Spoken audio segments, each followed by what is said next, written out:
Mari kita membaca bersama-sama Ibrani pasal 1 dari ayat ke-4 sampai dengan ayat yang ke-6.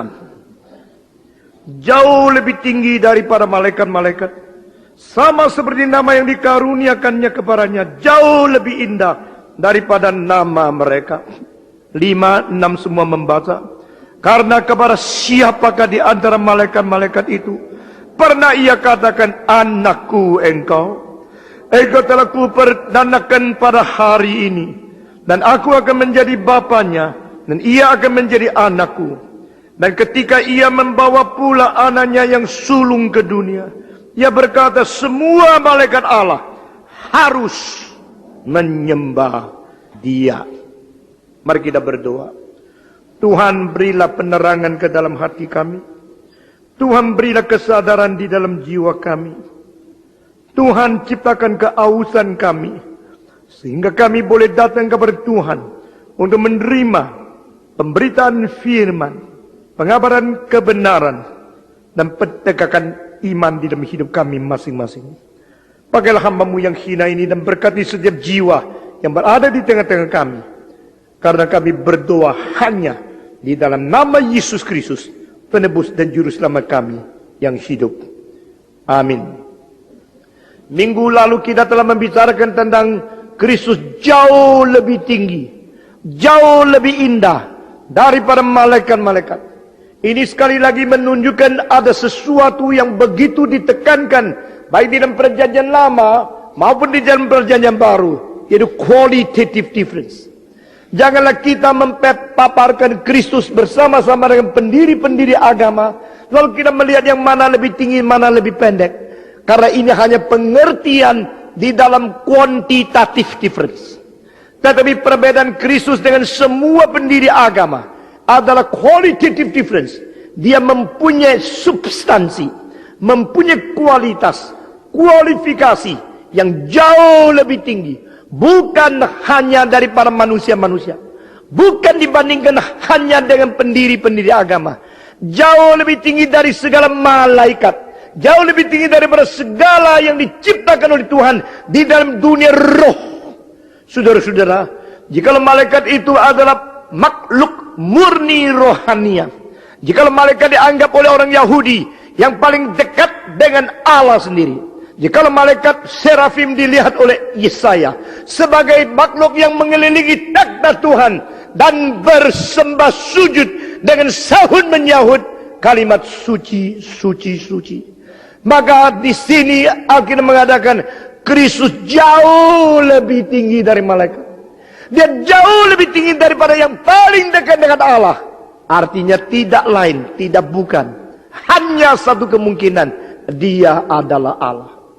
Minggu lalu kita telah membicarakan Allah berkata, inilah harinya aku memperanakan engkau, kau anakku, hari ini aku melahirkan engkau. Ini bukanlah sesuatu peristiwa di dalam sejarah di mana seorang bayi yang namanya Yesus dilahirkan di dalam dunia. Ini merupakan suatu kelahiran di dalam kegagalan, eternally generated. Kalimat ini daripada origin. Kalimat ini dimengerti oleh seorang teolog pada abad-abad permulaan bahwa di dalam kekekalan, bahkan sebelum waktu dicipta, sebelum ada prosedur daripada waktu, sebelum adanya sejarah yang di dalamnya ada konten waktu, Allah memberikan hidup dan Allah menjadikan Kristus seorang anak yang dilahirkan daripada anak sendiri, Allah sendiri. Saudara-saudara, di dalam mengerti Yesus sebagai anak Allah yang hidup, anak Allah yang kekal, maka kita mengerti di dalam kekekalan, saudara, substansi hidup yang menjadi sumber hidup, akhirnya melalui ciptaan dia menciptakan hidup.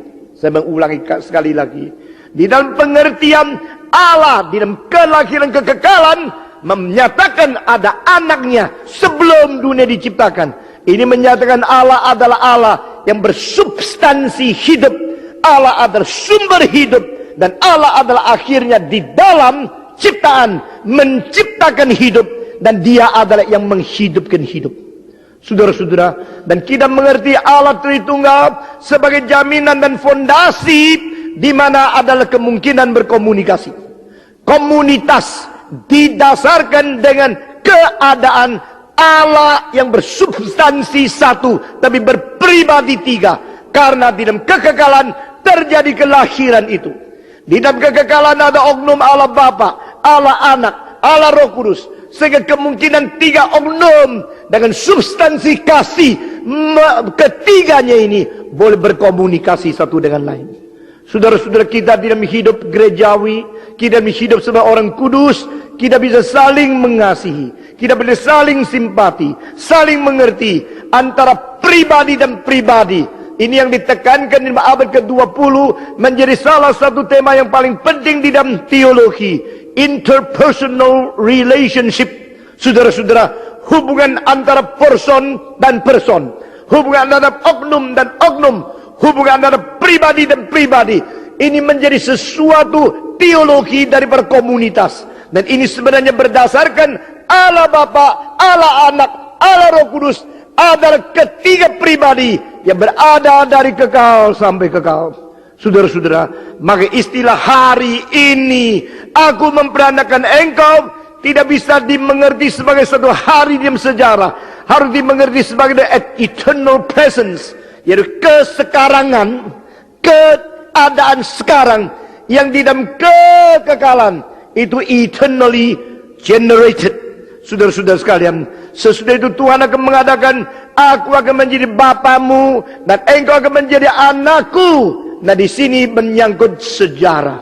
Saudara-saudara, berarti kekekalan itu sudah berada secara status, lalu dilaksanakan di dalam sejarah sehingga ada istilah menjadi. Waktu menjadi itu berarti di dalam proses. Anything which is in process is not absolute. And God is the absolute God.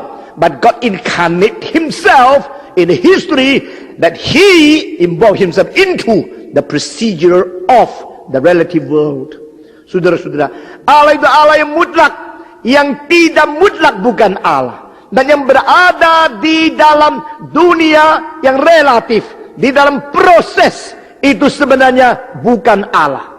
Allah tidak berada di dunia proses. Maka di sini kesulitan yang orang Islam tidak bisa mengerti.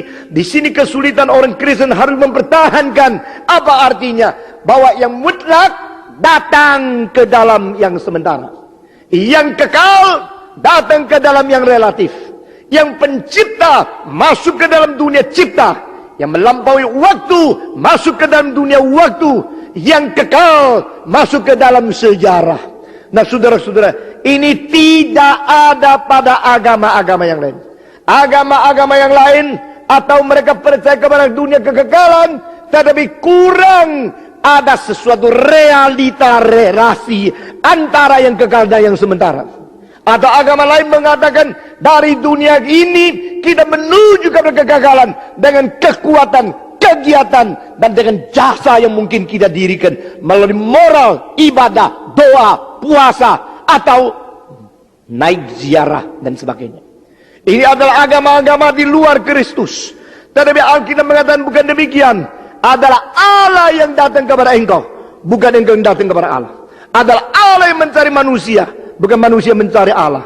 Ini namanya Natal. Ini namanya inkarnasi. Dan di dalam hari Natal yang abar kita akan berjudul dengan khotbah semangat inkarnasi.